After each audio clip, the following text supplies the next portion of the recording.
Hello again, students in our Child and Young Adult Lit class. This little segment is to tell you some more details about the second big project for the course, which is your individual research project.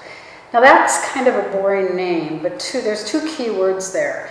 Individual means that this is your project to enhance your learning and to investigate something that you'd really just like to know more about, not to go back and rehash some books or authors that you already really know.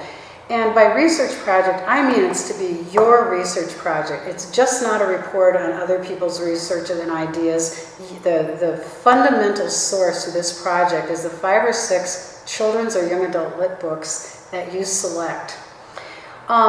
Your primary sources, besides on the handout, as I explained, the 5 or 6 books that you select are to be your textbook.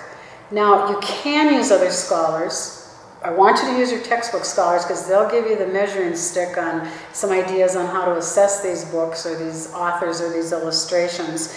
Some other scholarly writing that maybe you get off the internet is fine, but those should be your secondary sources. I want this to be your thoughts and your analysis, truly your research. Now, on the handout, I talked about some different topics that you could use.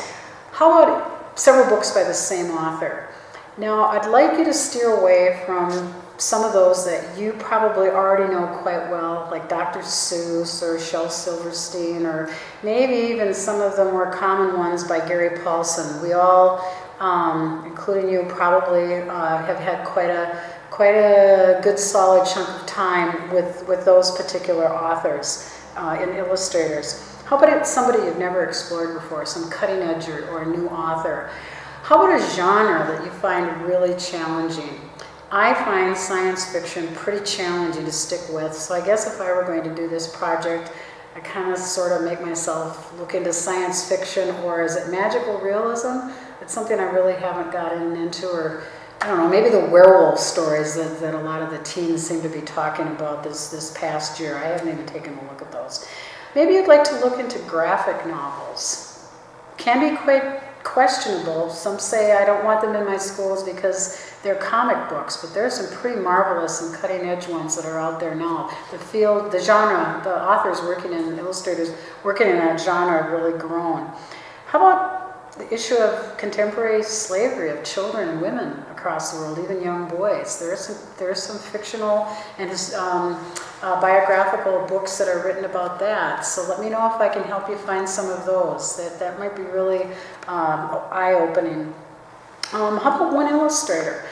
Paul Zielinski, for example, which he's had Caldecott Award-winning books, but he's really come a long, long way from pretty flat and simplistic illustration, there's nothing wrong with that, into those incredible Renaissance-inspired books like Rapunzel and the one that we're reading for class, Rapunzel that we're reading for class, Rumpelstiltskin and Hansel and Gretel and a few more. I think he's a remarkable illustrator. How about a genre type? I mentioned graphic novels, but perhaps you could look into poetry for teens, poetry for boys. We seem to think that that's not a match. Perhaps some other contemporary issues, like books on migrant children, migrant families. Again, these need to be largely fiction. That's what we're focusing on. Poetry, biography, or drama fit in that category also. Now, I pretty much put it out cut and dry for you on how you're supposed to go about and write this project. It doesn't have to be done in this linear fashion, because sometimes you can't write the beginning of a research paper until you've really thought about it. Writing is process. But when you get to the final project, ask yourself, what is the significance of this undertaking for me? You might have some ideas already, because I told you it probably needs to be new territory that you are mining. Maybe cutting-edge books, if you haven't even heard of some of those lately. But somewhere in the process, you have to go back when you're starting to write and draft the writing piece of the significance of your little study. And then when you're working on the project, as well as when you're writing it, don't get too fancy-dancy. Just go through one book and analyze it, 2, 3, 4. Of course, if you want to go back and forth and compare and contrast, or if it's the progress of an illustrator or an author. You could do it chronologically. You could do it chronologically even if it was an issues-based thing, like gay families. Those in children's books were just explored maybe for the first time about 20 years ago, and boy, have they come a long way in terms of how they delve into not just looks of those families of different construction, if you will, but also the way kids respond or the public responds in schools also comes back into those books. Now, I'm not sure if I'm being quite clear, but you could look at issue books even chronologically. So don't get too fancy-dancy, just go through each book, back and forth a little bit if you want to, but I'd like you to conclude the last section of your paper on summarizing what you've learned. And also, the sign of a good research paper is how that research could be built upon it.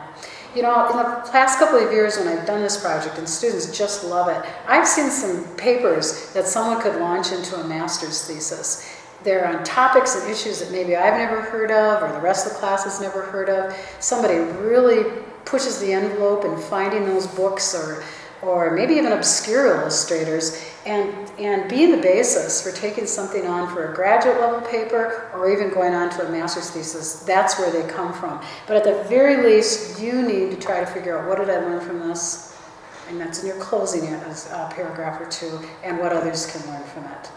And obviously, your last page needs to be those 5 or 6 books that you use. Those are your primary sources. Your textbook, demonstrate what you've learned from that, and any secondary sources such as internet sites or so forth. No Wikipedia at this level. You may use Wikipedia as a jumping point to find other materials or even just vocab terms, but we need to not rely on something like that. So do email me if you have any questions on the projects, or you need a project, or you need an idea.